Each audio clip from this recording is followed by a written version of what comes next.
Palpite Tesouro Selic, a partir de R$30, taxa zero de verdade. Investimentoepi.com.br. Olá, segunda-feira, 4 de novembro de 2019, eu sou Antônio Tabet e este é o Segunda Chamada. Passou bem o dia de finados? Se divertiu? Que bom! No programa de hoje, as vivazes Mara Luque e Marilis Pereira Jorge, as cores vivas das meias de Pedro Doria e o cara que era amigo pra vida toda de Bolsonaro e hoje o presidente não quer ver nem morto, o ex-presidente do PSL e ex-secretário-geral da presidência, Gustavo Bebiano. Seja bem-vindo, Bebiano, seja bem-vindo você também que está aí com a gente. Hoje vamos falar, claro, das investigações do caso Marielle. O presidente Bolsonaro quase teve uma síncope ao vivo, direto da Arábia Saudita, depois de uma matéria do Jornal Nacional ligando a casa da sua família aos assassinatos da vereadora. Que condomínio é esse? Pouco antes de finados, Eduardo Bolsonaro falou em ressuscitar o AI-5. Será que tem chance desse zumbi reaparecer? Os governadores do Rio e de São Paulo, eleitos na onda bolsonarista, querem agora enterrar esse passado e se descolar do presidente Mirando em 2022. E se você morre ou não de amores por este governo, o fato é que sobrevivemos aos 300 primeiros dias de Bolsonaro. O que foi bom, o que foi ruim. O tempo foi curto, mas parece que vivemos um longa-metragem interminável. E por falar nisso, a Netflix pode matar o cinema? Enquanto isso, mostre que você é vivo, inscreva-se no My News, toca a sineta e fica por aqui que o Segunda Chamada está começando.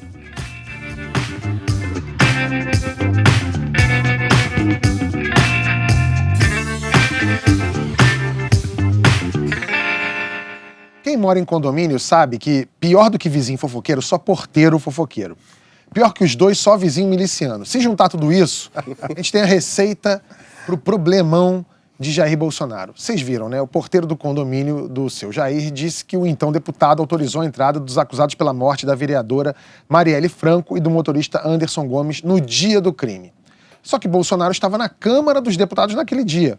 Carlos Bolsonaro, filho do Bolsonaro, divulgou os registros da portaria e os áudios na quarta-feira. Um dos registros mostra que o Elcio Queiroz, suspeito de ser o motorista que levou o assassino no dia do crime, interfona para a casa de Rony Lessa, acusado de ser o autor dos disparos. No sábado, Jair Bolsonaro disse que pegou as gravações para que não fossem adulteradas. Ele falou: pegamos lá toda a memória da secretária eletrônica, que é guardada há mais de um ano, a voz não é minha. No domingo, ele disse que não pegou nada, só gravou. O PSOL e a Rede vão protocolar ações contra o presidente por obstrução da justiça. Pedro, que condomínio é esse? Que todo mundo tem acesso aos registros da portaria, dos interfones. É um condomínio muito louco? É uma série do Multishow? O que a gente está vendo aqui? Eu posso começar pelas perguntas que não estão respondidas? Por favor. Porque se a gente for tentar entender como é que o condomínio funciona, a gente não vai parar em lugar nenhum. Perguntas que não estão respondidas e são fundamentais para a gente compreender. Só um detalhe, esse condomínio é tão louco que a minha mãe tem uma casa nele. É sério isso? É sério? Porque são dois, né? Acho que são Eu não sei se isso depõe a favor da sua mãe. Mas é evidente que não. Mas ela tem uma casa lá. Ela não fica lá, tem uma casa lá. Ela não mora lá. Ainda bem, ainda bem. Vamos lá. Não houve uma perícia do computador onde estão registradas essas ligações. Por que isso é chave? Isso é chave por um motivo muito simples.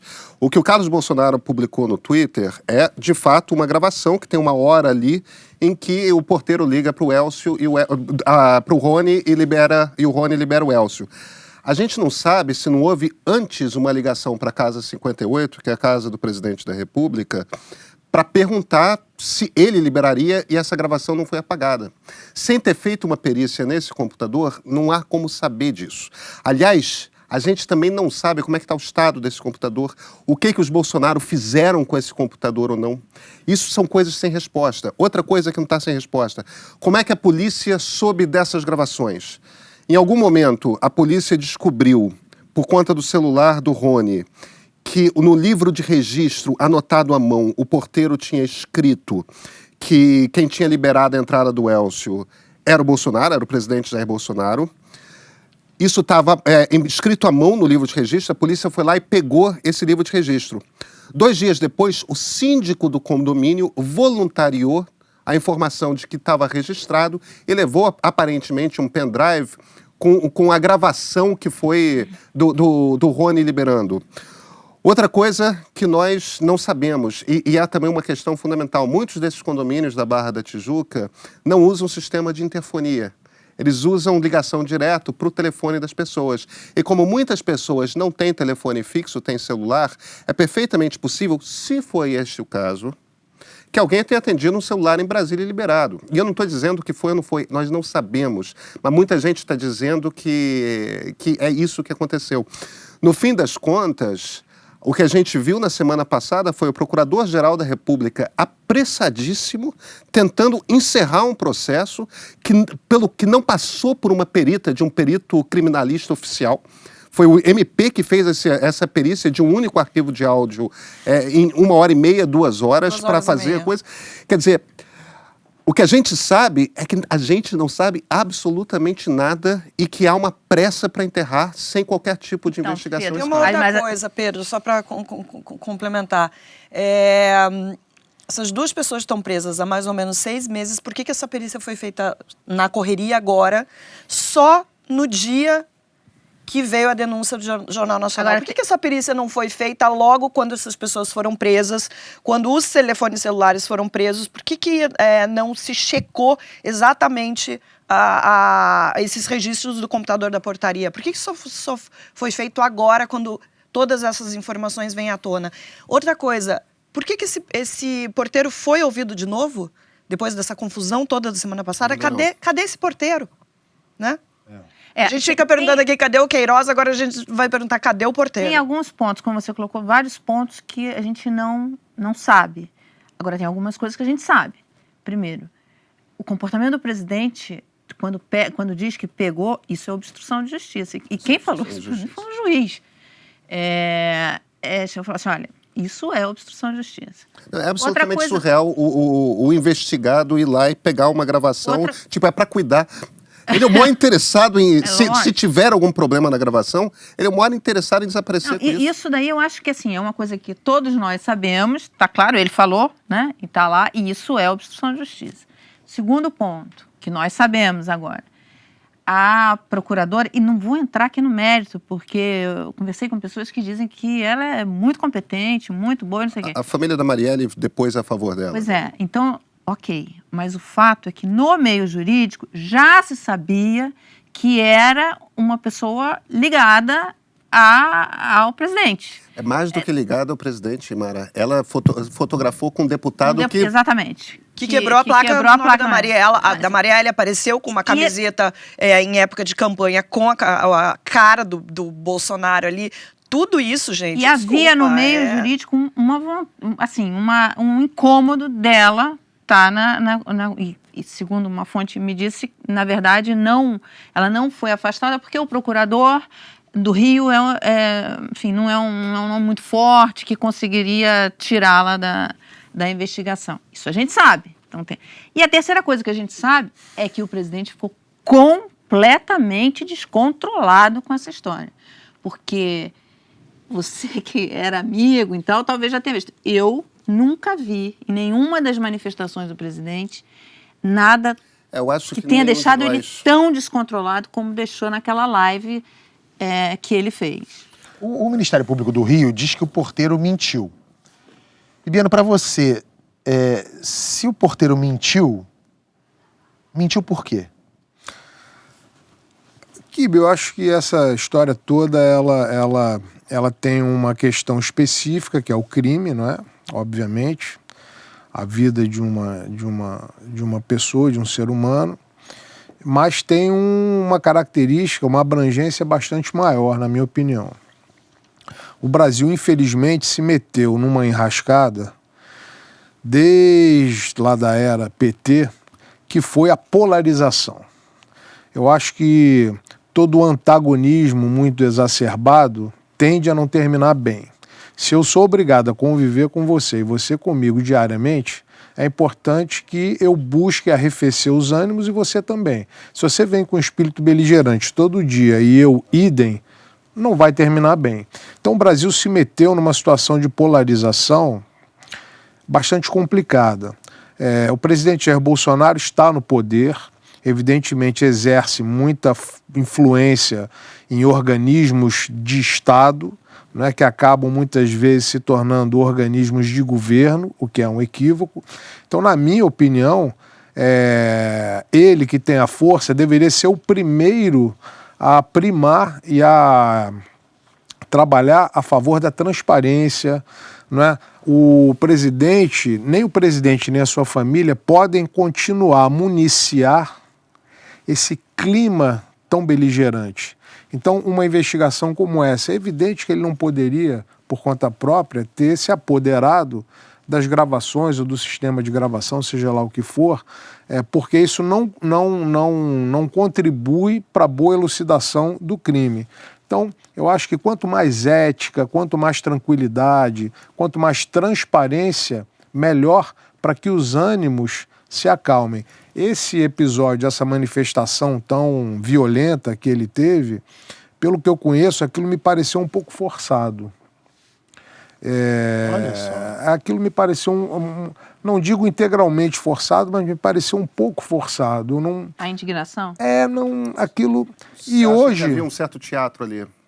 Eu acho que havia um quê de teatro. Até porque não foi exatamente uma surpresa Uma pra ele, mera ele já impressão sabia. minha, Mara, uma mera impressão de quem conhece uma pessoa a fundo. Eu digo que talvez eu não tenha feito a melhor escolha ao seguir uma carreira jurídica, talvez eu devesse ter sido psicólogo, porque eu gosto muito e observo muito o comportamento das pessoas. E, por coincidência, hoje saiu uma nota, não sei se ontem ou hoje, acredito que hoje, do Ali Camel, explicando como foi o processo de investigação dessa matéria. De apuração, De né? apuração em relação ao porteiro. E, para minha surpresa, ele diz que a fonte, que ele não vai revelar, Era muito próximo. seria uma pessoa muito, muito, muito ligada ao presidente Jair Bolsonaro, que teria alertado para a existência do tal livro. Pelo que eu entendi, eu li rapidamente vindo para cá, a investigação jornalística teria começado a partir desse livro, da anotação do porteiro no condomínio, dizendo que a autorização teria sido dada pelo seu Jair na Casa 58. E aí a Globo, a partir daí, foi em cima para descobrir onde ele estaria, viu que ele estaria em Brasília e tal, aí começou a investigação. Então, uma das hipóteses que está sendo ventilada agora é que isso tudo tenha sido mais ou menos estimulado e conduzido Por eles mesmos. para deixar... Eu não sei se isso procede ou não. Porque não é a primeira vez que esse assunto vem à tona, né? De surgir uma denúncia robusta contra os Bolsonaro e depois que isso vem à tona, eles já estão preparados com uma resposta que desmente o veículo e o veículo fica mais descredibilizado. Mas Isso já aconteceu. Né? Eu acho o seguinte, eu conversando com alguns jornalistas muito experientes, não há uma unanimidade, né? Alguns que têm uma análise mais severa quanto à conduta da Globo nesse episódio, dizem que a manchete deveria ter começado ao contrário, não, porque a Globo narrou o fato, né? Olha, o porteiro disse isso, nós apuramos, no entanto, que o presidente, então deputado, não sequer estaria no Rio naquela data, e sim em Brasília. Os jornalistas mais severos dizem que a notícia deveria ter começado por aí, dizendo que ele sequer estava no Rio. Ministro, isso é uma informação que é dada logo no início da matéria. Sim, eu não estou dizendo que eu concorde, não. Eu acho que a Globo relatou. Eu estou dizendo isso porque o Kibe diz o seguinte: não é a primeira vez que há uma acusação. Nesse caso, eu não vi a Globo acusando, eu vi ela narrando fatos. E os fatos são verdadeiros. Havia o livro, havia o depoimento do porteiro, que ninguém sabe quem é nem onde está. Você conheceu Aliás, esse porteiro? desculpa, Mara, desculpa. Eu conheci todos os porteiros ali, mas eu não sei qual deles é. A pergunta que eu te fiz, você acabou não me respondendo. Se esse porteiro mentiu, ele teria mentido por quê? Assim, de bate-pronto, eu não imagino por que ele pudesse mentir. Não me parece que interesse ele teria. Porque, veja bem, com todos os comentários, com tudo que há, né? que haveria ligações com a milícia ou não, mas são comentários que sempre botam as pessoas na defensiva. Então, eu me colocando no lugar desse porteiro, né, uma pessoa humilde, poxa, era deputado federal, ligação com a milícia, tem, não tem, hoje é presidente da República, e eu vou mentir contra ele? Eu vou colocar minha cabeça a prêmio? Então, o que você está dizendo é que esse porteiro provavelmente eu não sei o que houve, eu não sei se... Porque quem já depois, né, eu como advogado já acompanhei vários depoimentos, é muito comum que a testemunha prestar o seu depoimento, fala, alguém vai tomando aquilo a termo, e no final da linha, o que vem escrito não é exatamente o que foi dito pela testemunha ou pela parte. E aí um advogado mais atento pede para que haja ali uma retificação, uma correção, e não sei se houve uma indução a erro, eu não sei o que aconteceu. São dois depoimentos, um confirmando o outro. Mas o porteiro mentir deliberadamente me parece a hipótese menos provável. Não, e outra, pela nota que saiu agora do Ali Camel, a coisa estava sendo conduzida, essa apuração, em duas editorias distintas, uma no Rio de Janeiro e uma em Brasília. E as coisas acabaram convergindo. Por isso, inclusive, a Globo acabou levando a história adiante.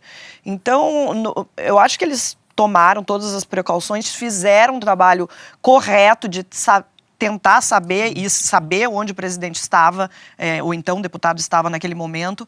Agora, só para completar aquilo que a gente estava falando agora, que o Bolsonaro fez agora no final de semana, essa reviravolta, dizer, eu peguei esse material, para mim, tentar tirar o do Carlos da Reta, que foi quem tinha falado isso no meio da semana, né?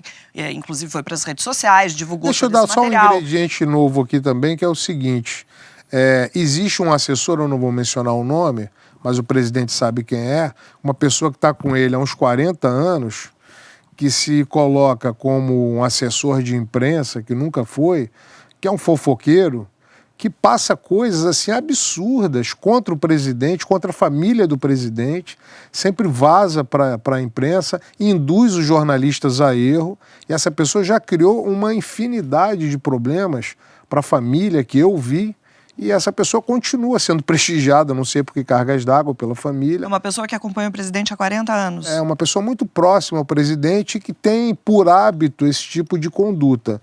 Então, também a gente não é possível chegar a uma conclusão, houve um conluio para indução da Globo a erro, para que se desse o contragolpe e tal. É uma hipótese, mas existe essa outra hipótese também, porque essa pessoa é absolutamente irresponsável e já fez isso várias vezes. Qual é o interesse dela? Se ela acompanha o presidente há 40 anos, ela é o quê? Quer sabotar? Não, ganhar poder. É um misto de tudo. É uma pessoa que gosta muito do presidente. Tô vendo. Mas é um gostar meio alucinado. É aquela pessoa... Macarrão e goleiro Bruno. É aquela pessoa que mata o objeto do amor, depois se mata, se arrepende, chora. É uma pessoa completamente desequilibrada, que o presidente insiste em manter ali no núcleo, próximo a ele.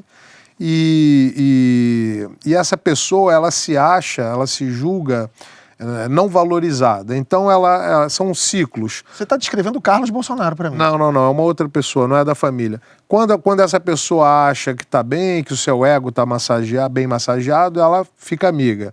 Mas quando ele acha que, por qualquer motivo, não está tendo reconhecimento, ou não está tendo ali o que ele espera, aí ele ataca. É uma pessoa completamente maluca. O presidente sabe quem é. Você passou... Você já foi nesse condomínio algumas vezes, já tomou muito café da manhã ali naquela mesa sem toalha, com leite condensado. Como é que era esse condomínio ali? Porque tem miliciano, tinha fuzil, tinha tudo. Você em algum momento viu alguma coisa estranha? Não, nunca vi nada. Em algum momento você olhou e falou assim, aquela casa ali, melhor não bater ali e pedir um açúcar, não? Não, um condomínio, salvo engano, é um dos primeiros condomínios ali da Barra, né? Apesar de ser um condomínio na praia, as casas são simples. Não é um condomínio de alto luxo. Verdade. Né? Então, uma das coisas que me encantava no presidente era a simplicidade. Eu entendia que o Brasil precisava de uma quebra de paradigma e uma pessoa que tivesse hábitos mais modestos, não fosse uma pessoa ambiciosa. Isso o presidente não me parece que seja, do seu ponto de vista financeiro. Ele não é uma pessoa que se seduza por bens materiais e tal, não é a impressão que eu tenho. Ministro, desculpa, talvez por bens materiais não, mas parece bastante claro que ele está muito seduzido pelo poder. Isso é outra coisa. Inclusive pelo poder a longo prazo? Não, isso é outra coisa. Eu causa estranheza, eu nunca tinha visto um presidente com 3 meses de mandato já está pensando na reeleição, ao contrário do que ele sempre dizia e disse para mim várias vezes. Reeleição ou num golpe, né? Porque esse balão de ensaio, isso que a gente vê acontecendo, os filhos, assessores, Felipe Martins, Eduardo Bolsonaro jogando esse boi de piranha com essa história de golpe, de ditadura AI-5. Isso, assim, não me parece que sejam coisas isoladas, atitudes isoladas, mas, na verdade, um discurso de um grupo que vem falando sobre esse assunto ali. Internamente. Infelizmente, durante a pré-campanha e a campanha, isso era muito questionado, né? Vários jornalistas perguntavam que tipo de risco o país corre ou poderá correr elegendo Jair Bolsonaro. E eu sempre defendi o presidente dizendo que ele era um homem democrata, que estava há quase 30 anos no parlamento em Brasília e que estava seguindo a via democrática como qualquer outro candidato. E o que o senhor acha agora? A minha expectativa... Aí essas pessoas destacavam falas do presidente do passado. Falas que enalteciam um regime autoritário e tal. E eu fazia um paralelo de comparação e me lembrava de uma pessoa por quem eu tenho grande admiração, que é o Fernando Gabeira. Fernando Gabeira sempre destacou com muita verdade que na década de 60, início de 70, as pessoas que pegaram em armas contra o regime militar, na verdade não queriam de maneira alguma uma democracia, eles queriam o oposto, eram 2 lados ali guerreando. Então Fernando Gabeira mostrou uma evolução de entendimento ao longo dos anos. Da mesma forma, eu achava que o presidente Jair Bolsonaro tinha evoluído também, apesar de ter as convicções dele, a firmeza dele, a forma de agir, que ele também teria passado por um processo evolutivo ao longo de todos esses anos. Ele nunca disse para mim, até porque eu teria saído do projeto, se isso tivesse sido exposto, que o plano seria esse de perpetuação no poder. Muito pelo contrário, ele dizia que não faria política do toma lá da cá, até porque não tinha preocupação com a reeleição. Todos nós sabemos que um processo de reeleição depende ali de mil azeite na engrenagem, fazer a máquina fluir. Então isso tudo me estimulava muito e eu acreditei num projeto que, infelizmente, a partir do momento da eleição, começou a se mostrar diferente da proposta original. Ele mentiu na campanha, então? Mas eu não quero usar esse termo mentiu, mas talvez tenha mudado de ideia. O que eu posso afiançar é que essas pessoas que hoje fazem parte do núcleo duro da presidência sequer participaram nem da pré-campanha nem da campanha. Olavo de Carvalho era um ser absolutamente inexistente na campanha. O Felipe Martins, que todo mundo fala, eu sou testemunha. A campanha foi conduzida em grande parte dentro da casa do empresário Paulo Marinho, aqui no Rio de Janeiro. E o Paulo Marinho tem um filho, que é um rapaz muito talentoso, que imita o Bolsonaro, faz imitações, imita o Donald Trump com perfeição.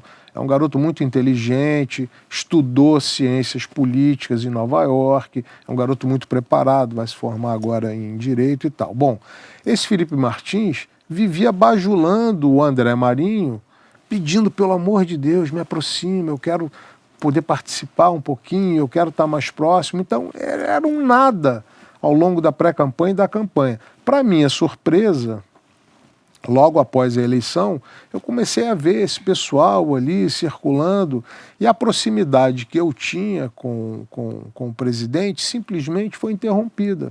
Todo e qualquer poder de influência que eu pude exercer ao longo da pré-campanha e da campanha para ajudá-lo a chegar lá, foi interrompido.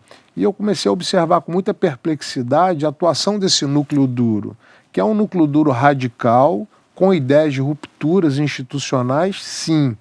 Então, essa fala do Eduardo Bolsonaro agora não foi uma fala isolada. Esse termo balão de ensaio eu usei lá atrás, há meses atrás, pela primeira vez, quando a coisa começou a existir.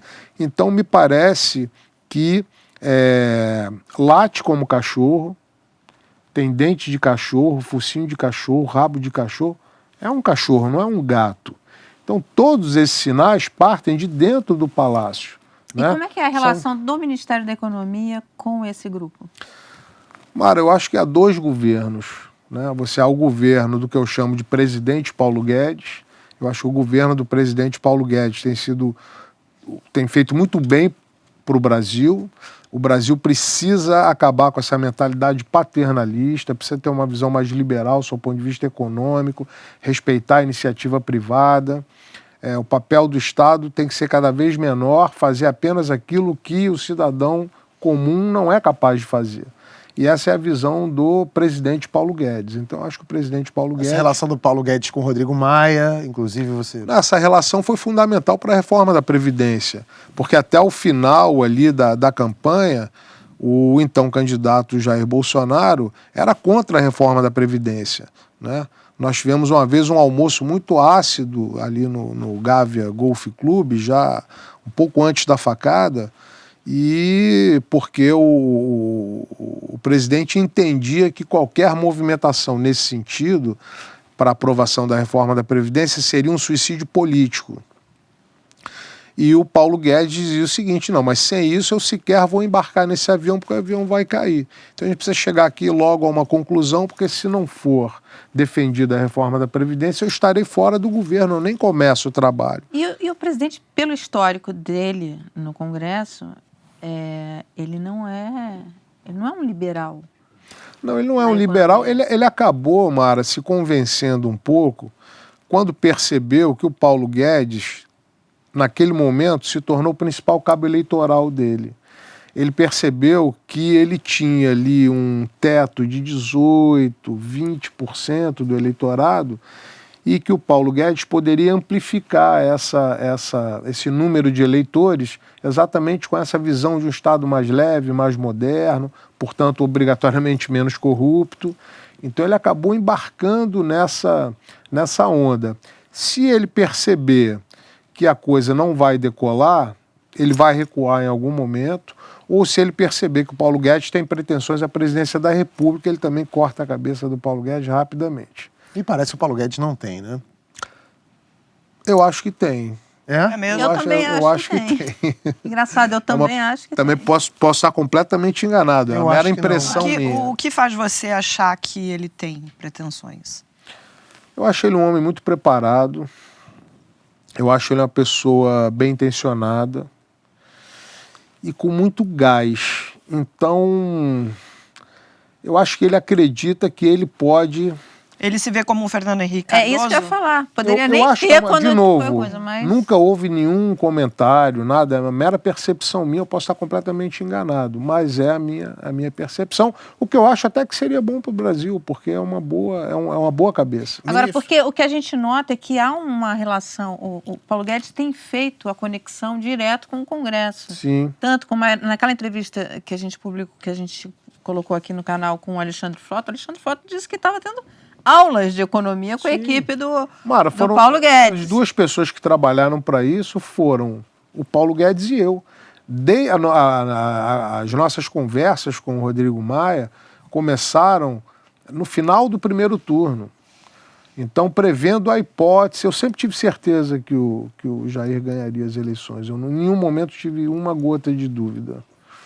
E então, essas conversas começaram aqui no Rio de Janeiro porque nós precisávamos de um comando na Câmara muito sereno, muito firme, já aquecido, né? Alguém que já estivesse ali sabendo que botões apertar.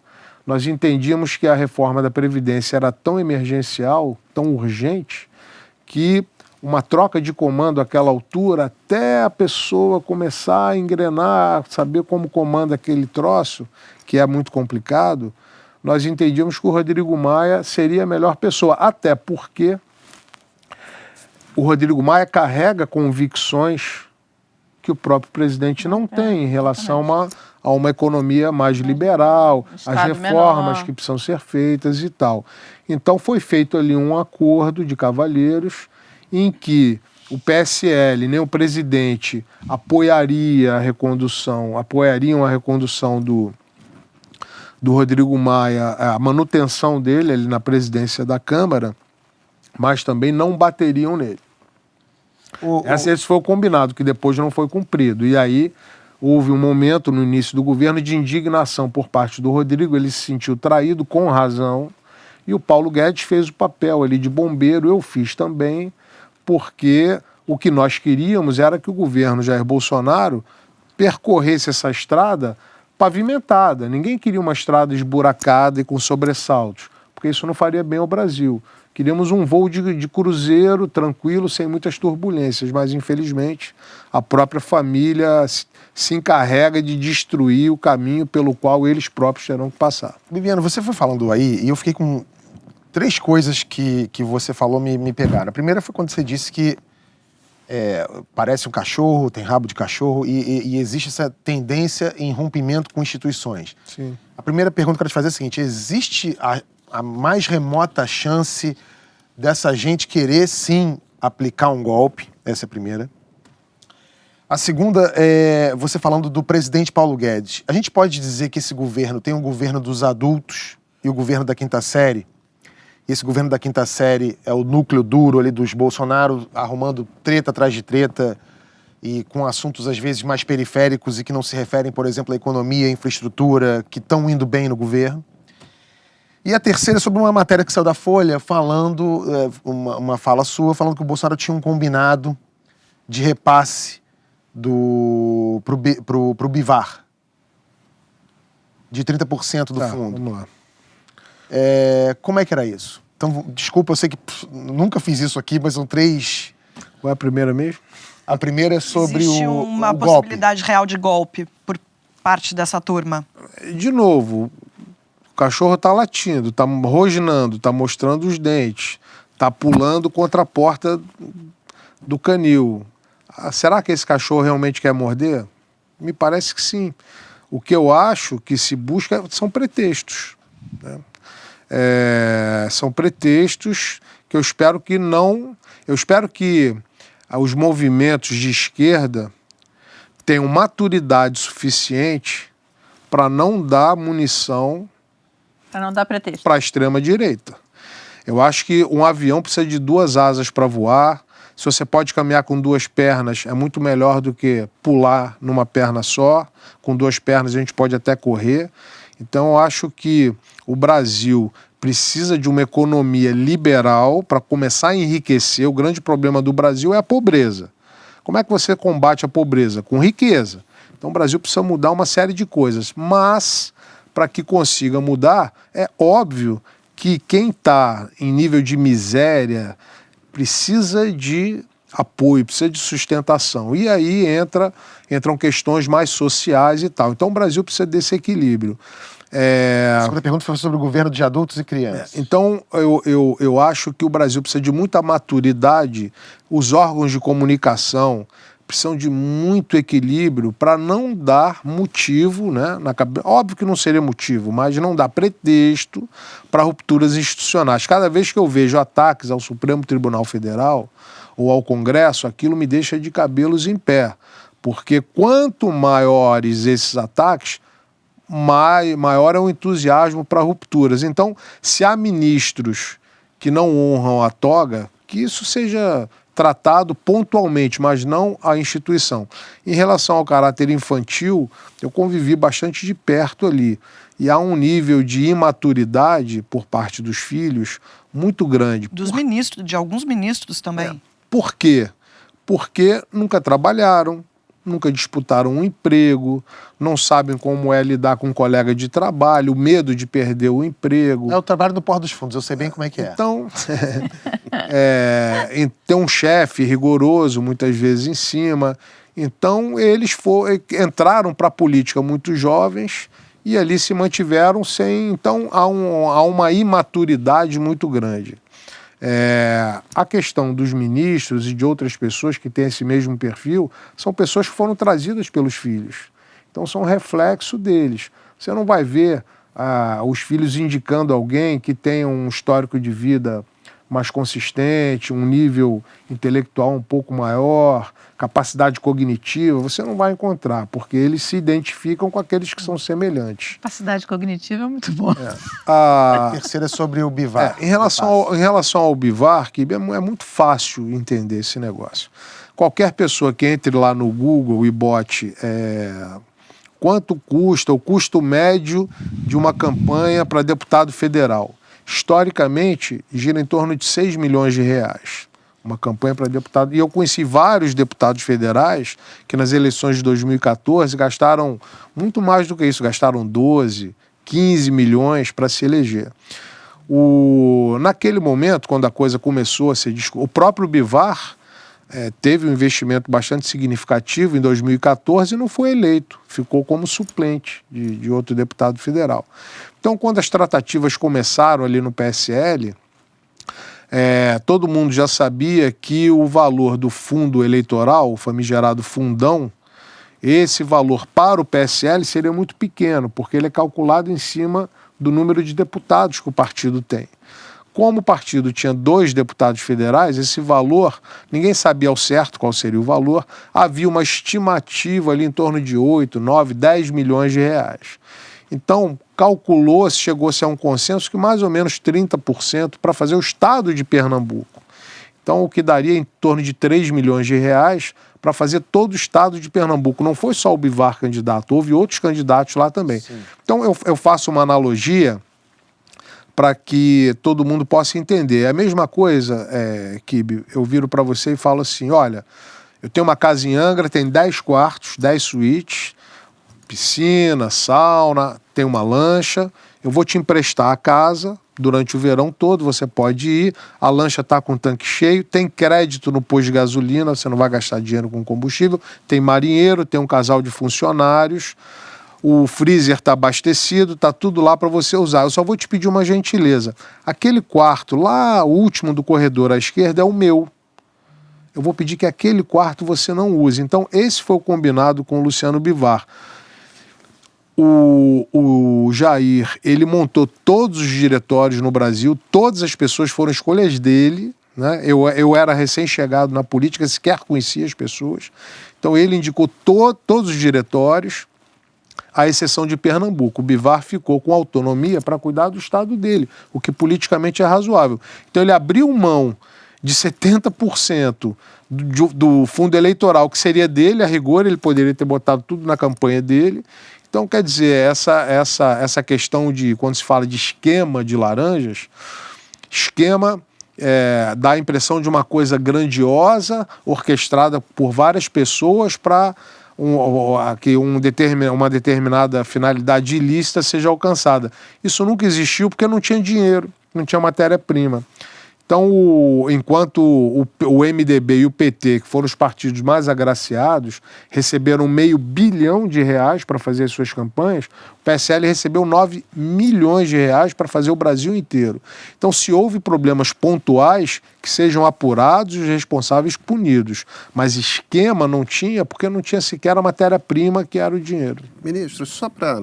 A gente conversou aqui, o senhor fez um belo sobrevoo sobre o governo todo e a gente destacou muito, para usar o termo que a gente está usando aqui, a parte do governo que funciona, né? Que fica ali entre infraestrutura e economia.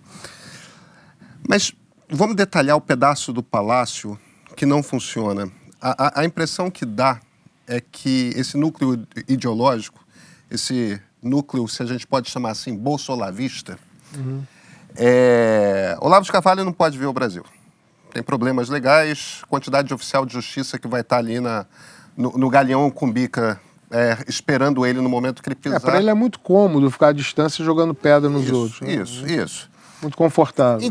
Então, ele tem uma figura de confiança dentro do Planalto, que é o Felipe Martins, que faz essa intermediação. Parece garoto, que assim, não sabe nada da vida. Não, tudo bem, mas aparentemente é ele que faz a intermediação do Olavo lá nos Estados Unidos, principalmente com Carlos e principalmente com o Eduardo, Eduardo. né? Que são dos 3 filhos do presidente, os 2 que são mais ideológicos, né? Principalmente o Eduardo, que obviamente tem uma ambição maior de um movimento político, uma coisa assim, tudo mais. Ele tem ambições internacionais. Tem ambições internacionais, pois é. Para ele foi uma tremenda frustração não conseguir a embaixada. Mas que ele não ia conseguir, o Senado aparentemente não ia aprová-lo, né? Não, isso ficou muito evidente. Isso é uma piada, né? Desde que ele desistiu da embaixada, ele está atirando para todos os lados no Twitter, inclusive radicalizou ainda mais o discurso, porque teve um determinado momento, enquanto ele ainda estava nessa expectativa, que ele estava muito mais calmo, sereno, medindo Eduardo as palavras, Paz Amor. e agora ele caiu atirando para tudo quanto é lado. Se as pessoas... Eu te interrompi, desculpa. Se as pessoas que o seguem de maneira tão cega desconfiassem de quem realmente ele é, mudariam de ideia rapidamente. Quem realmente ele é? Uma das características que eu mais aprecio numa pessoa é a coragem. E para você demonstrar coragem, você tem que se confrontar, pelo menos com alguém que tem o seu tamanho, ou que seja maior do que você. Se confrontar com pessoas que têm menos possibilidades do que você, é muito fácil e muito cômodo, e é a marca dos covardes, na minha opinião. Então, linchamentos, como são feitos pela internet, né? Eu nem levo muito em consideração as ofensas que me são feitas por essas pessoas, porque são pobres diabos que não sabem quem estão seguindo.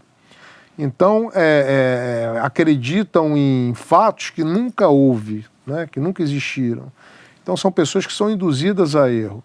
Então, eu fico observando o comportamento, né? Eu não percebo assim um mínimo de coragem realmente para um enfrentamento, ou de igual para igual, em iguais condições, ou com pessoas que têm um tamanho maior. É sempre de cima para baixo. Então, isso é uma característica que eu tenho profundo desprezo. Eduardo é um covarde.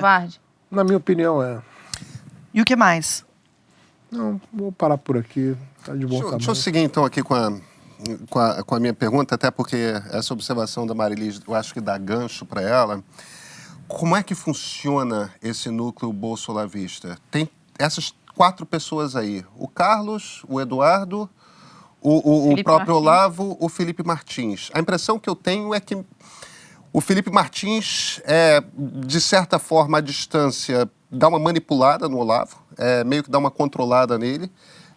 Essa é a impressão.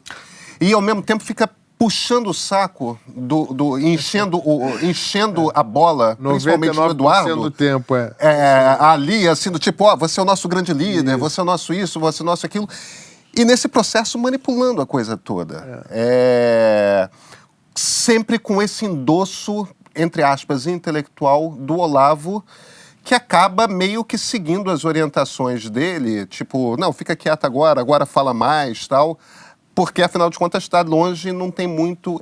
Funciona assim, não é assim? Tem alguma outra pessoa que seja importante nesse centro? É mais ou menos assim. O que é mais curioso nisso tudo, assim como eu disse que esses seguidores mais fanáticos não fazem ideia de quem estão seguindo, o Olavo de Carvalho também não faz. Porque ele viu o Jair 2 ou 3 vezes na vida e conhece muito pouco o Eduardo. Então, o Olavo de Carvalho, que se atrapalha no próprio ego, esse me parece que seja o grande problema, porque, inegavelmente, ele tem um repertório muito amplo e muito profundo. É um homem muito inteligente, é um homem corajoso, na minha opinião, já se confrontou, já houve muitas situações em que ele se confrontou de igual para igual, ou até em situações de inferioridade, mas hoje ele é uma das pessoas que escolheu seguir um caminho que, no fundo, ele não conhece exatamente quem são as pessoas ali, porque ele tem essa visão muito à distância. E ele é, de fato, influenciado, ele é, digamos assim, conduzido, monitorado por intermediários que são pessoas que não têm nenhuma relevância. É o Felipe, é mais alguém? O Felipe Martins é um bom exemplo. Ele não tem nenhuma relevância. Quem é Felipe Martins? É um garoto de fraldas, de calças curtas, que não sabe nada da vida, não tem experiência alguma. Mas que tem uma influência, inclusive, sobre o presidente, quem bajula mais tem boa influência, né? É impressionante que na época da pré-campanha e campanha, a nossa equipe não dava para preencher uma Kombi. naquele momento de incerteza, ninguém queria botar muito a cara na reta. Eu fui uma das poucas pessoas que me dispus a isso. Então, hoje em dia, é muito cômodo bajular o presidente da República e os seus filhos, tratando-os como se fosse uma corte monárquica, né? Então, é muito gostoso. São esses os primeiros a pular fora do barco. Na hora da turbulência, os bajuladores são os mais fracos, os mais covardes. E Nesse essa quadro turma que de... As pessoas que falam a verdade, a exemplo do general Santos Cruz, São esse postos pra sim, fora. um homem de verdade, um herói brasileiro, né, que estava lá como amigo do presidente da República, 40 anos de tradição, foi triturado por esse bando de crianças, entendeu? De moleques, e saiu do governo com uma pecha mais injusta possível. As pessoas que atacam o general Santos Cruz um dia vão ter vergonha dessa atitude, porque estão julgando muito mal. Ministro, só uma observação. Como é que dá pra gente dizer que o Olavo de Carvalho é uma pessoa inteligente, um cara que refuta a questão da Terra ser redonda? Não, sim, veja bem, eu disse aqui no início que eu O deveria... senhor acredita que a Terra é redonda? Plenamente. Não, só pra checar. Vai que é. Eu disse o seguinte, que talvez eu tenha escolhido a profissão errada. Né? Eu gosto de filosofia e gosto de analisar o comportamento humano. Então, mas não estudei, não fui a fundo. Então fica difícil para mim fazer um diagnóstico preciso em relação ao comportamento de uma pessoa tão complexa quanto o Olavo. Então, o que eu sei de alguns textos, poucos que eu já li, e de vídeos, que ele é uma pessoa muito eloquente e que tem um repertório sofisticado, digamos assim. Mas, ao mesmo tempo, ele se perde no próprio ego, mostra um nível de beligerância também muito grande, muito raivoso, né? Uma pessoa que não precisaria lançar a mão de termos tão baixos como ele usa para se manifestar, tendo o repertório que tem. Então é difícil traçar um diagnóstico tão... Mas realmente é estranho, né? Acreditar em terra plana. Essas outras... É esquisito. A turma de redes sociais, né? E dessa imprensa bolsonarista, Bernardo Custer, Alan dos Santos, esses caras, eles entram onde na estrutura hierárquica? Eles respondem a quem? Quem que... Ligados ao Eduardo e ao Carlos. Ligados ao Eduardo e ao Carlos. E vale ali, para o presidente, vale o que os filhos falam. Então, isso também é muito complicado. Eu acredito que quem votou no presidente Jair Bolsonaro. Por que e não o nos presidente... filhos. De onde vem essa ligação do presidente de obedecer os filhos? Porque o que parece é isso, que ele obedece os filhos. Mas só para complementar a sua pergunta, você descreveu ali o quadro desse núcleo, mas a gente esqueceu de falar do Flávio. Qual é o papel do Flávio nesse núcleo? Nenhum. Ele foi Praticamente abatido, O né? Flávio está desaparecido, Porque o Flávio é o mais sensato, o Flávio é o mais razoável, uma pessoa que sabe sentar e conversar. Então, como ele tem esses defeitos, na visão dos irmãos, ele é o menos ouvido, ele é o que menos participa. E a ligação dele com o Queiroz é um peso para ele se manter quieto, afastado, para não estar mais... Sem dúvida é um peso, né, Mara? Porque é um assunto que... Você conheceu o Queiroz? Conheci. Que tal? Numa das primeiras viagens que nós fizemos, que eu fiz, né, com o grupo, em 2017, nós fomos a Belo Horizonte. E foi ali que eu conheci o Queiroz. E houve uma palestra na Universidade Federal de Minas, e no auditório, e na saída houve um confronto muito grande entre apoiadores do PT e apoiadores do Jair. E a nossa comitiva ali, éramos umas 20 pessoas mais ou menos. E na hora, na saída onde o carro estava, a concentração de petistas era muito maior. E eles queriam realmente... eles partiram para agressão física. E quando eu vi, a nossa comitiva toda tinha dado no pé, todo mundo correu, e quem ficou ali para proteger o Jair fomos eu e o Queiroz. E ali eu conheci o Queiroz, aquela briga, aquela coisa toda, o palco meu, e nós conseguimos abrir caminho para o carro dele sair, nós ainda ficamos e ele foi embora. E ali eu fiquei com uma boa impressão do Queiroz no sentido de ser uma pessoa De artes marciais. valente, não um cara já mais velho e tal, mas estava ali. Me impressionou a lealdade dele, essa é a palavra. E depois eu tive contatos assim muito superficiais, poucos. Ele era uma pessoa de confiança do presidente que ficava com o Flávio para proteger o Flávio e tal. Agora ele está nessa fase de ficar mandando recados, né? Soltando todas as suas gravações. Esses áudios são muito estranhos, né? São vazados, já é razoavelmente conhecido que são vazados por ele ou pelo advogado dele. Pelo que eu sei, né? Voltamos aqui àquela figura enigmática que eu mencionei logo no início. Parece que as conversas foram com essa pessoa. Ah, que interessante. E ele... Então não se sabe se isso foi um recado ou se essa pessoa vazou também por maldade e tal. Essa pessoa começa com que letra, o nome? Enfim, então Ministro, só uma coisa, a família toda, inclusive o presidente Bolsonaro, sempre minimiza a relação e a proximidade com o Queiroz. Eles são ou não amigos?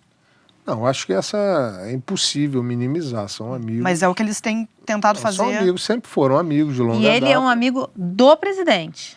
Era uma pessoa das relações do presidente. Não é do Flávio, quer dizer, na verdade, é do presidente. Amigo do presidente. E a relação com as milícias, hein? Ele, agora, o que houve ali, realmente eu não sei. O Flávio é uma pessoa de quem eu gosto.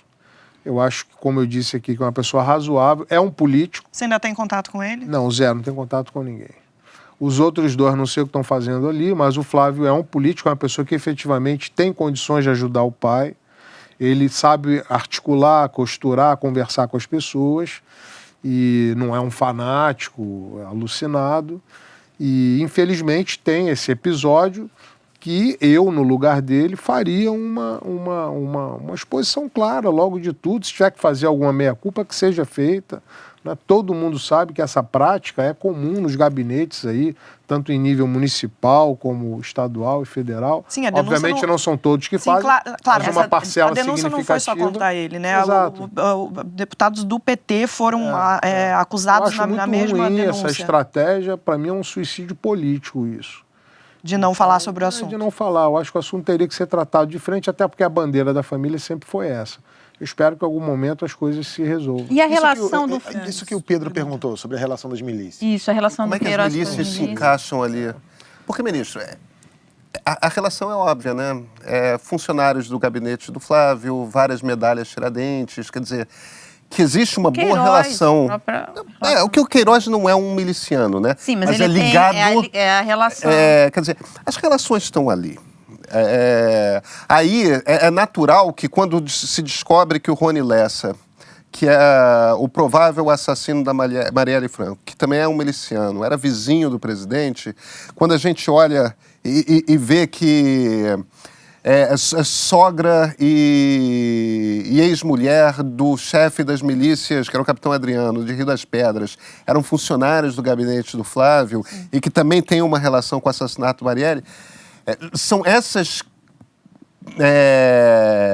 evidências circunstanciais, que não são mais do que circunstanciais, que deixam essa penumbra de suspeita no ar. E aí, quando aparece o raio daquele livro com o porteiro anotando no dia do crime, que teria sido a Casa 58 que liberou a passagem, é evidente que a primeira coisa que aparece na cabeça de qualquer pessoa que não seja bolsonarista e que não tenha algum tipo de compromisso de defesa imediata, as peças começam a se juntar. Não quer dizer que elas estejam, por natureza, juntas.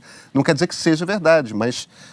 Que parece verdade. Parece. O senhor que estava usando a metáfora do cachorro é o pato, é o bico do pato, é o pé do pato. Né? Eu acho que é um pouco diferente pelo seguinte, no que a gente estava falando aqui, usando a metáfora do cachorro, nós estávamos usando como elementos indicativos, né, o que o próprio Eduardo fala. O que os filhos falam, que os assessores que estão dentro do Palácio do Planalto falam. Então tem razão. A própria fala do presidente recentemente, mencionando o artigo, acho que 142 da Constituição, consultou o ministro da Defesa em relação ao que poderia ser feito. Acho que o Brasil está se antecipando muito a problemas que hoje ele não tem. Está acontecendo em outros países sul-americanos, né? Não estão acontecendo aqui, graças a Deus. Então, acho que situações diferentes. Eu acho que é fácil compreender essa situação toda. Eu não acredito que o presidente tenha nenhuma participação nesse crime, tá? Isso, para mim, essa hipótese ela é de um absurdo assim, gigantesco. Mas é hipótese de ele saber alguma coisa? Não, não sei, eu não tenho como avaliar esse tipo de hipótese. O que eu sei é o seguinte: o Rio de Janeiro, infelizmente, é um estado esvaziado, né? O Rio de Janeiro perdeu o seu parque industrial por completo ao longo de 30 anos. O Rio de Janeiro está empobrecido, o Rio de Janeiro está dilacerado. E, infelizmente, parte do Rio de Janeiro é dominado pelo tráfico de drogas e parte do Rio de Janeiro é dominado por milícias. E isso é fruto de uma sequência de equívocos. Equívoco é bondade sua, né? Não, de equívocos de política de Estado e equívocos da própria sociedade, né? A polícia, de um modo geral, sempre apanhou muito, sempre foi muito desprezada, nunca foi valorizada pela sociedade, ganham muito mal, não é? São pessoas, os policiais que estão ali não vieram de Marte, são cidadãos, né, do estado do Rio de Janeiro. E nós sabemos o quanto é ruim a nossa formação. Eu sou carioca, amo o Rio de Janeiro, mas nós temos que reconhecer os nossos defeitos. Então, essas milícias que começaram lá na década de 60 ou um pouco antes, com a escuderia Detetive Lecoq, o Esquadrão da Morte, os 10 Homens de Ouro da Polícia, Mariel Mariscou, aquela coisa toda. Essa polícia foi, né, nesse ambiente de hostilidade, sempre sendo hostilizada, de um lado dando contribuindo com um trabalho muito sacrificante a favor da população, e nunca sendo valorizada por essa mesma população e nem pelos governos de Estado que houve. Então essa polícia, eu não estou aqui justificando nada, eu estou só fazendo uma análise de como eu enxergo as coisas, né? Então essa polícia ela foi aprendendo como se virar sozinha. Já que ninguém me valoriza, como é que eu ganho meu dinheiro? Como é que eu melhoro a minha vida? Como é que eu faço para minha família ter uma situação melhor? Essa polícia começou a corrupção, aquela pequena, do dia a dia, varejo, foi se tornando profissionalizada, parte dessa polícia, né? Obviamente, uma parte minoritária da polícia. Isso é importante se destacar. Então ela foi se profissionalizando, ela foi vendo como o tráfico foi se tornando mais sofisticado, como aqueles marginais se tornavam mais ricos, e aí a ambição humana falou mais alto, e eles começaram a se organizar. Hoje me parece que seja o maior problema, o maior risco imposto ao Estado do Rio de Janeiro são as milícias, porque são bandidos de farda e de carteira. Então, como em todo esse ambiente, uma das poucas vozes que houve a favor dessa categoria foi a voz do presidente Jair Bolsonaro e, por consequência, dos seus filhos. Então, sempre houve ali uma preocupação muito grande em homenageá-los, em defender os seus interesses de uma maneira correta, nenhum problema. Muito pelo contrário, eu apoio esse tipo de atitude, de postura que o presidente sempre teve. De valorizar a polícia, não a milícia. No entanto, chega num momento que você não sabe mais onde é o pé, onde é a cabeça, as coisas se misturam. Quem é o bom, quem é o mal, quem está envolvido nisso, a coisa ficou muito prostituída, digamos assim. Mas eles não sabiam? O Adriano, ministro, o Adriano, que foi quando foi homenageado com a medalha Tiradentes, parece uma figura mais já tinha notória, condenações. Né? Parece que condenações como líder de isso eu acho ruim. Não havia ambiguidade mais ali. Acho bastante ruim. Isso tinha um efeito, uma reverberação pequena, porque estávamos falando de um deputado federal, o pai, e um deputado estadual, o filho. Obviamente, à medida em que ele cresce no cenário político e ganha uma vitrine como essa de presidente da República, as suas amizades precisam ser revistas, né? As coisas precisam ser redimensionadas. Aquele ditado, diga-me com quem andas que eu te direi quem és. Então me parece que o presidente tem pagado hoje por causa disso. Ele deveria fazer uma reformulação. É difícil saber quem é quem, a coisa ficou muito misturada. Você disse que não acredita que o presidente tenha qualquer envolvimento Não acredito. Mas ele sabe? Não sei, Mara, se ele sabe, nunca me disse. Aproveitando que a gente está falando aqui de Rio de Janeiro, o senhor vai ser candidato a prefeito no ano que vem? Não, essas costuras partidárias são muito complexas e... O senhor quer ser? Eu acho que eu posso contribuir com o Rio de Janeiro. Tive o desejo de ser até um determinado momento. Acabei me aproximando do novo PSDB. Essa é a pergunta que eu queria fazer depois. Eu acho, como eu disse, que... Mas só complementando aqui, eu passo para cá. Acabei me aproximando do PSDB, tenho uma boa relação com o governador João Dória, e o partido entendeu por bem que a Mariana Ribas seria a melhor opção para essa disputa eleitoral aqui no Rio de Janeiro, e eu concordo, ela tem o meu apoio. Como é que eu vejo as coisas e por que eu aceitei me engajar nesse projeto? Como eu disse antes, eu acho que o pêndulo, né, um movimento pendular, livre, sem motor e sem freio, é o que melhor exemplifica isso, né? O pêndulo estava aqui na extrema esquerda, o pêndulo foi liberado. E por inércia ele se movimentou e foi para a extrema direita. O senhor considera o PT de extrema esquerda? Eu considero. Eu considero por uma série de questões que podemos até discutir aqui, mas eu não sei se... Só concluindo o raciocínio, o pêndulo ele foi ali para a extrema direita. Se esse pêndulo continuar livre, a tendência é que ele se movimente e acabe se posicionando, parando por inércia no centro. Então eu acho que o país ele tem que acabar com essa ruptura que foi cultivada desde o PT, que está sendo alimentada e vitaminada agora pelo presidente Jair Bolsonaro. Eu acho que, como vencedor das eleições, ele tinha que ter uma postura de nobreza e estender a mão para o adversário vencido. Porque metade do Brasil está de um lado, metade está do outro. O que a gente vai fazer? Vai eliminar metade? Vai jogar no mar? Sim, ele não entendeu que ele é um presidente de um país inteiro. É óbvio, Como e máquina, essa sim. situação precisa ser apaziguada. Então, há que se buscar um caminho no centro. Alguém que tenha uma visão liberal de economia, uma visão moderna de mundo e que não tenha essas ideias tão... Que dialogue com os dois lados. Que dialogue com... E que não carregue uma coisa que me causa muito incômodo, é o seguinte, o Brasil é um país ecumênico, sempre foi. Né? Espíritas sempre conviveram com católicos, com evangélicos, com judeus. Né? O espiritismo tem vários segmentos, você tem o candomblé, a umbanda, o kardecismo. Meu Deus do céu, cada um tem o direito de cultivar a crença que Sim, está previsto na Constituição. Que lhe caiba melhor no coração. Né? Então, eu vejo uma coisa meio fundamentalista, né? De perseguição a outros cultos. E essa coisa agora de tentar acabar com a Globo, mas ao mesmo tempo se beneficia a Record de uma maneira...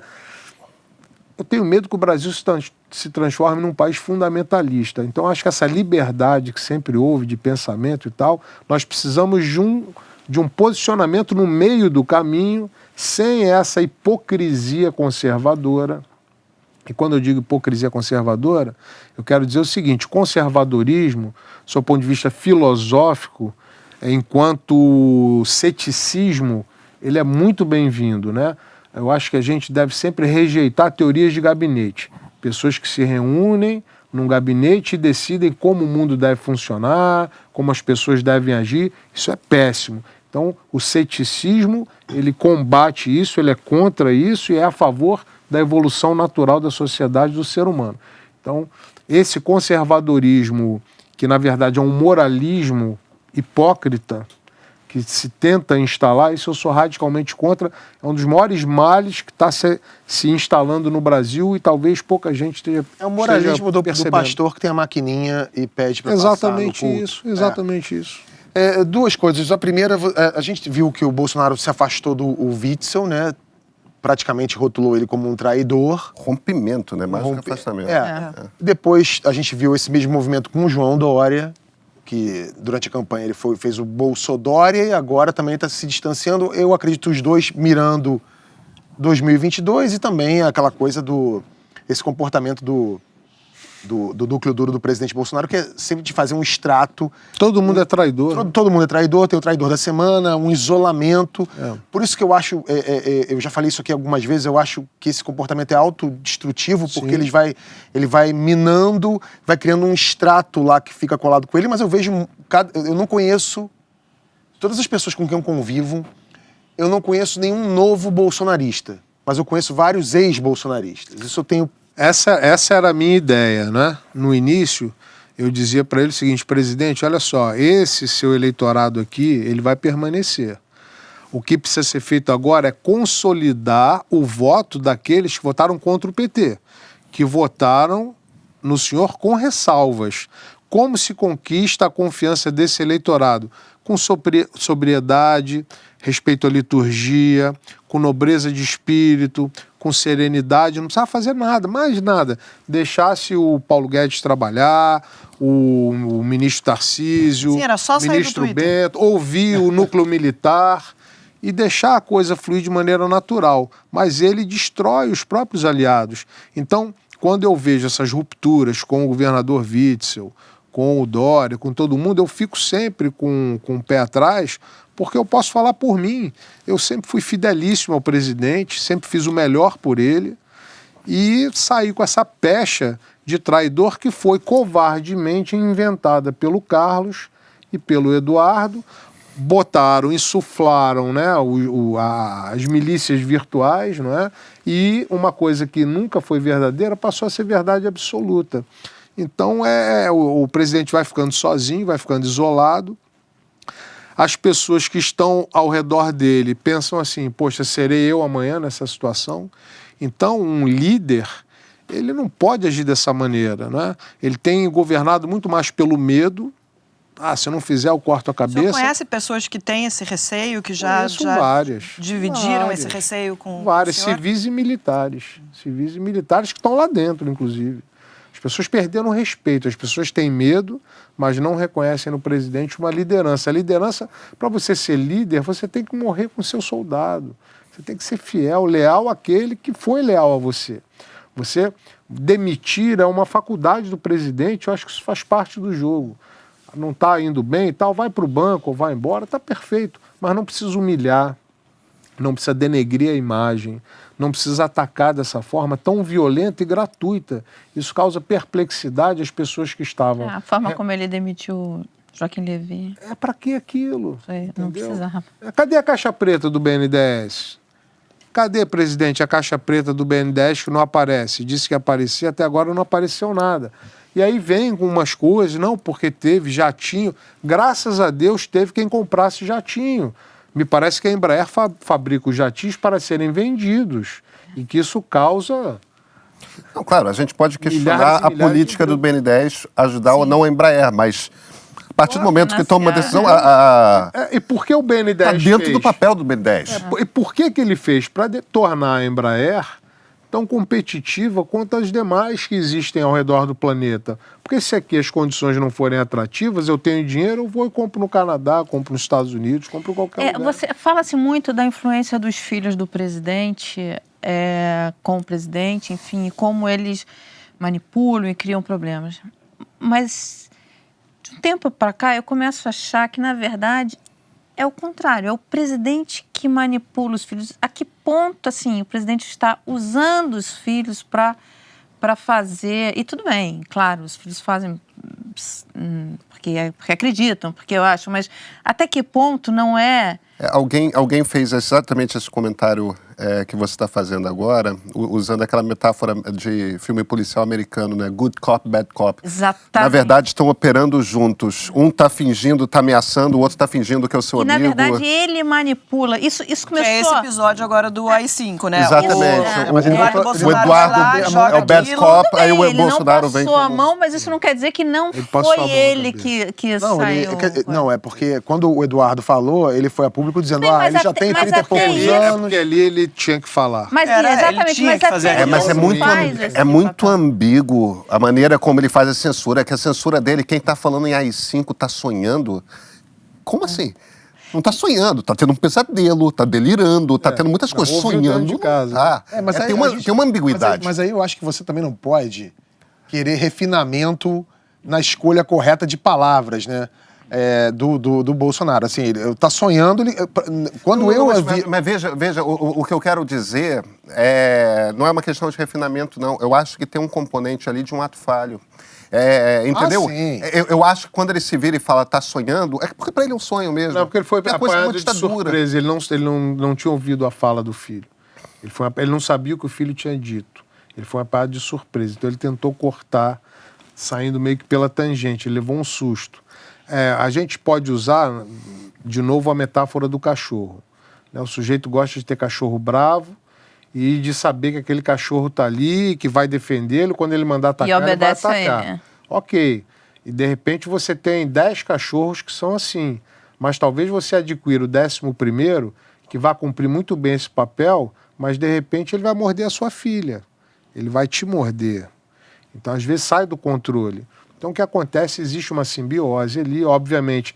Quem é o criador e quem são as criaturas? O criador, obviamente, é o presidente, que... literalmente os criou. Os criou, né, com essa mentalidade de teorias de conspiração e tal e coisa. Só que, às vezes, eles saem do script e aí causam casca de banana. Então, por vezes, eles são usados sim e, por vezes, eles mordem quem não tem que morder na hora errada. E aí causam um problema.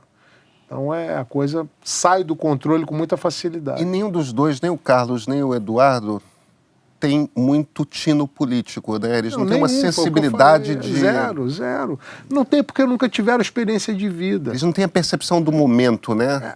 O que ilustra muito bem essa questão foi o primeiro mandato do Carlos. O presidente se separou da sua primeira mulher, a senhora Rogéria, que é mãe desses 3 filhos mais velhos. Ela tinha um mandato de vereadora aqui no Rio de Janeiro, ia buscar a reeleição e, por questões de brigas entre os dois, o presidente colocou o próprio filho para tirar a mãe do jogo, disputar, um garoto de 17 anos. Então, eu sou testemunha do carinho que ele tem pela mãe, o Carlos. Então, isso deve ter causado transtornos psicológicos ao menino também, naquela época. Existe essa tese, né? O Andreasa, inclusive, Carlos Andreasa é um que defende que houve uma espécie de Édipo ao contrário ali, né? O assassinato da mãe, o assassinato político, na verdade, sim, né? Sim. E que isso teria... Ele tem conflitos psicológicos graves. Ele deveria buscar ajuda. Ele é uma pessoa que causa muito mal às pessoas, mas ele é a sua própria... é a principal vítima dele mesmo. Ele é o que mais sofre. Ele é um menino absolutamente infeliz. É uma vida triste, infeliz. Então eu tenho pena do Carlos. Mas apesar do mal que ele causa às pessoas. Ele não tem ideia do mal que ele causa às pessoas.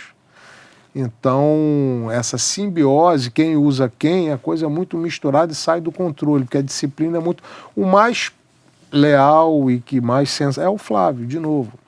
O Carlos e o Flávio são Bibiana, eu te ouço falar, eu fico com a impressão de que você ficou muito ressentido pela maneira como você saiu do governo, que você nitidamente tem conflitos claros da maneira que você é com esse núcleo duro que lá está hoje. Sim. Que não existia ao longo da pré-campanha. Que não existia. Você é um cara que... Você repetiu esse discurso aqui, então você é um cara que estava lá na hora mais difícil. Sim. E que na hora de comer o filé mignon você foi espizinhado por esse núcleo duro que está lá, Sim. Sofreu por causa disso. Sim. Você gostaria de estar no governo hoje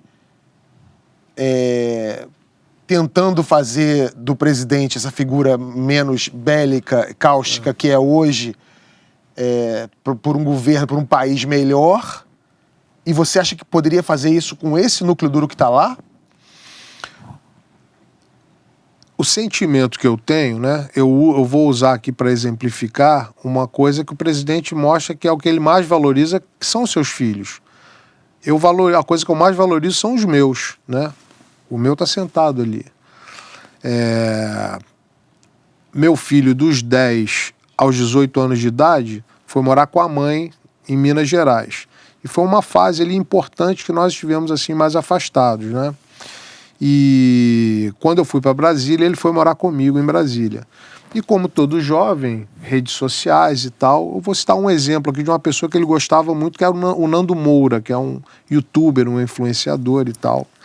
pessoa que tem lá mais de 1 milhão de seguidores. É um dos novos comunistas, né? Um dos novos comunistas. Banidos pelo Bolsonaro. Exatamente. Então, ele gostava muito ali do Nando, como de tantos outros. Quando a coisa explodiu de maneira tão covarde, bastava ter me chamado e dito o seguinte: Bebiano, tchau, um abraço. Né? E foi tão covarde que ainda me ofereceram Itaipu, a diretoria administrativa de Itaipu. Né? Eu fiz questão de não aceitar, porque aquilo foi uma ofensa. Assim, olha, eu vou te dar um cala-boca aqui, eu não preciso de governo para ganhar minha vida, nunca precisei. Então, quando houve aquela coisa tão exacerbada, eu fiquei pensando, por que isso? Meu filho sofreu muito. Porque ele nunca me falou, mas eu percebi no olhar dele, num dado momento, ele vendo aquele linchamento nas redes virtuais, nas redes sociais, e o Nando Moura foi um dos que foram mais agressivos ali, injustos. Meu filho olhava e falava assim, será? A pessoa pensa, né? O que está acontecendo aqui? Ontem era um grande aliado, hoje... Será que meu pai é um escroto? É um traidor? Por que não? Então hoje eu não quero mal a ninguém. Eu acho que o Nando Moura está sofrendo o que eu sofri, não tão violentamente, porque ele nunca teve o envolvimento que eu tive, ele nunca abandonou a vida dele para fazer o que eu fiz pelo Jair. Então é óbvio que isso me causou uma mágoa, um sentimento de tristeza muito grande e um sentimento, respondendo à segunda parte da tua pergunta, de grande frustração, porque eu tenho certeza de como eu poderia ajudar o Jair, assim como o general Santos Cruz e tantas outras pessoas que estavam ali realmente pelo coração. Seria impossível fazer alguma coisa por ele com esse núcleo duro que está lá, começando pelos filhos, porque eles alimentam teorias de conspiração o tempo todo, coisa que eu conseguia contornar, primeiro porque eles não eram tão presentes. O Carlos nunca saiu de casa. Esse amor todo é depois que o pai virou presidente.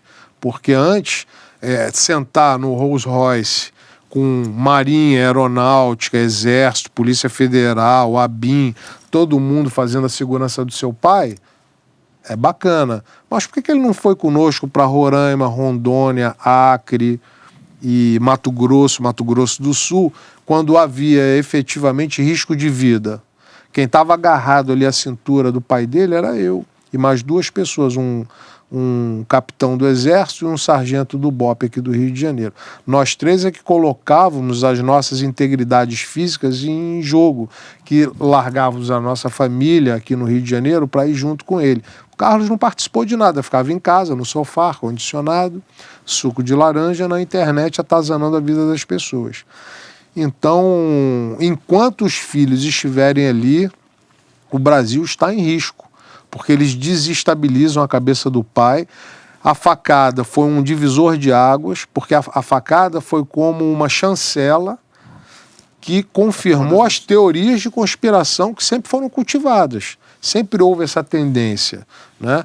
Essa facada causou traumas emocionais muito maiores do que os próprios traumas físicos.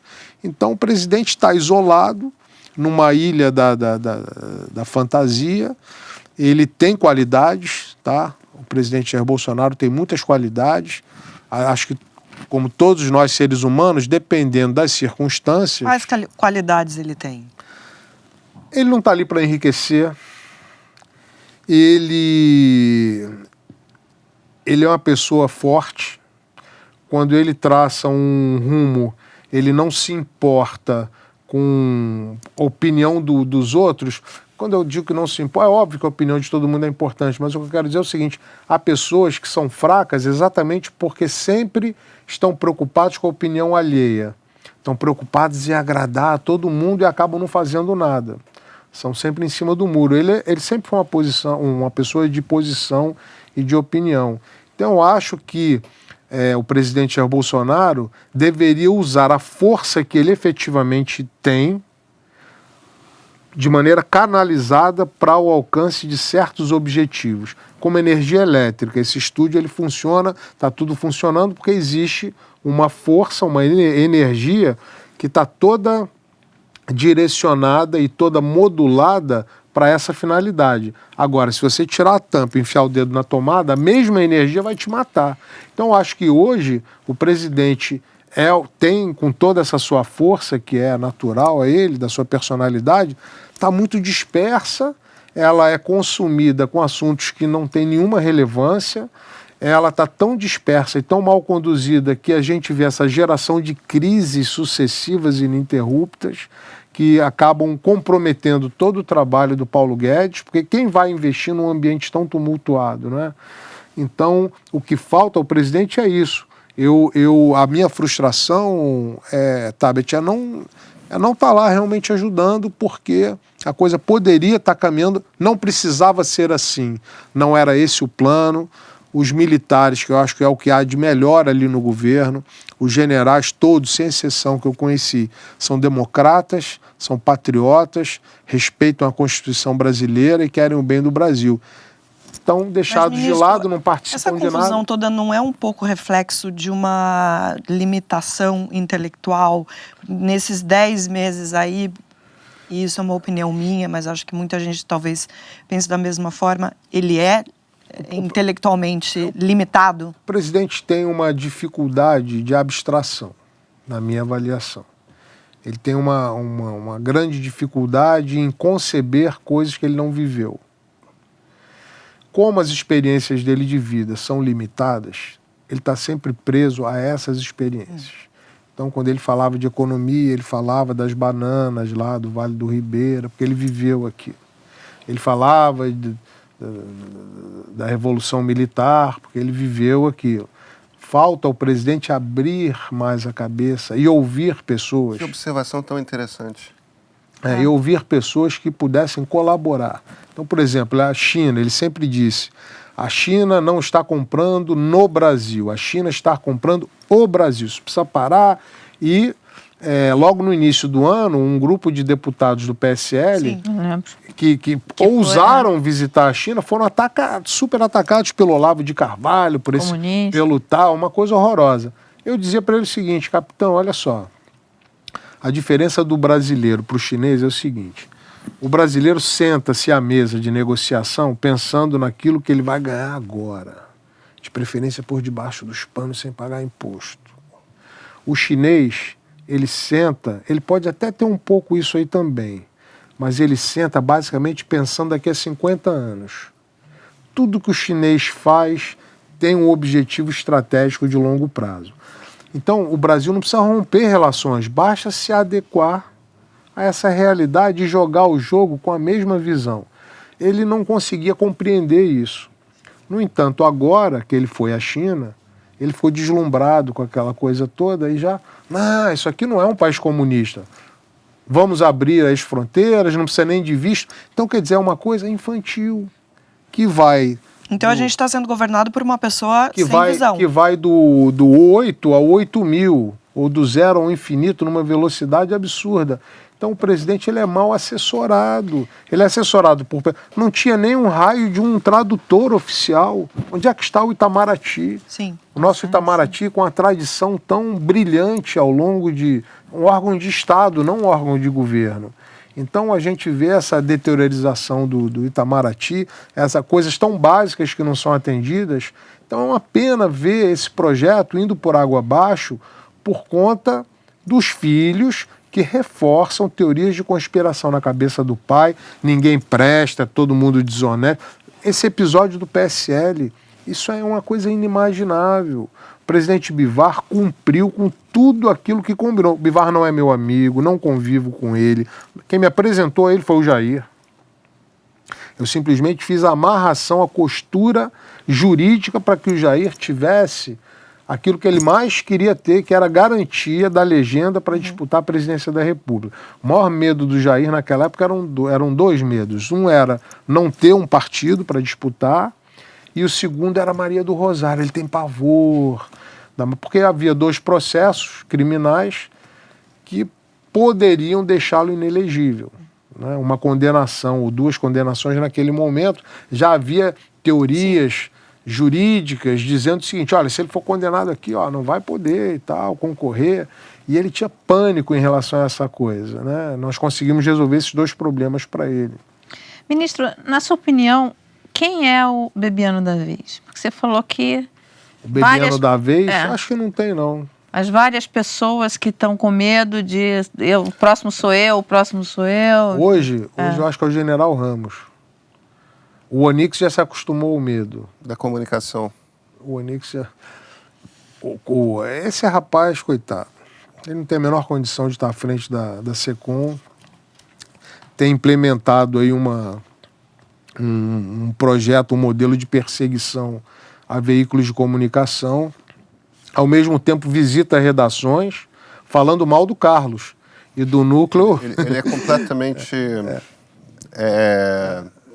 É engraçado. Há uma esquizofrenia ali, 2 personalidades. Ó, agora que a gente falou de novos mercados, bananas do Vale do Ribeiro e falso moralismo, eu quero encerrar o programa de hoje homenageando o empreendedor brasileiro. E ninguém simboliza mais essa classe do que Vanessa Moura, dona da sex shop discreta e sensual da cidade de Sobral, no Ceará. Para divulgar os produtos, a Vanessa fez uma versão da música Vendedor de Minhoca, da banda Brasas do Forró. Roda o VT aí, Bia, por gentileza. Tem a que você gosta. Tem uma piroca fina, tem uma piroca grossa. Ela é maravilhosa! Maravilhosa. Vocês já escolheram? Não. Ó, tem que marcar as amigas. E olha só, a Vanessa também publicou uma foto que mostra o que eu e milhões de brasileiros sabemos há muito tempo. Olha aí, ó. Tá provado que o Flamengo é um time do caralho. Esse aí, a Vanessa pode mandar, que eu tenho 2 amigos, o Fernando Lamar e o Thiago, do meu grupo de pelada, que são os caras que só pensam no Flamengo o dia inteiro, falam mal do Flamengo o dia inteiro, vou oferecer pra eles essa. Gostou? Empreendedorismo, né? Muito criativa, né? Muito criativa. Talento do brasileiro, isso aí. É o talento do brasileiro. Esse mercado, você acha que abre bem na China? Não sei, no Japão talvez tenha mais mercado. Fala, Marilis. Eu não tenho nada para falar, achei a menina sensacional. Sensacional. Realmente incrível, mas esse é um mercado muito grande aqui no Brasil. E você sabia que as maiores consumidoras de sex shops são as mulheres? Isso aí, imagina. Tá vendo? My News é cultura. A gente sempre isso traz aí. informação aqui. Depois dessa, eu faço merchan de graça pra Vanessa dela aqui. Ó. @ no Instagram é discreta e sensual, tudo junto. Discreta. Na descrição do perfil tem o WhatsApp da Vanessa. Vai lá, que é literalmente pau pra toda a obra. E é nessa vibe penetrante que eu encerro a segunda chamada de hoje. Se fizer alguma encomenda com a Vanessa, conta pra gente aqui nos comentários. Obrigado por assistir, por se inscrever. Obrigadão pra quem ficou até aqui. E membros do canal, vocês já sabem, a gente conversa mais um pouquinho agora. A gente vai falar sobre Netflix. Será que Netflix vai acabar com o cinema? Esse é o temor de alguns cineastas e fãs da sétima arte. Se você não é membro do canal, inscreva-se. Muito obrigado pra todo mundo. Valeu e até semana que vem. Como é que a produção descobre essas coisas? Isso deve ter viralizado. Eu não tinha visto isso, mas realmente a menina é... Eu também Como é que foi não. ela que criou a letra da música? Não, Ela fez a paródia. Ela fez a paródia. Não, sei, mas é criação dela. A Anitta já chegou. É paródia, é isso? É paródia? Ela fez em cima de uma música de uma banda de forró, ela pegou e mudou ali. Mas é muito talentosa, Vanessa. Não duvido que daqui a pouco se lance como cantora. Eu adorei, Não sei como é que vai ser o repertório, mas... Eu já tenho uma boa ideia. O Bolsonaro deixa esse tipo de empreendimento vingar? Pois é, aí que entra o tal do que ele chama de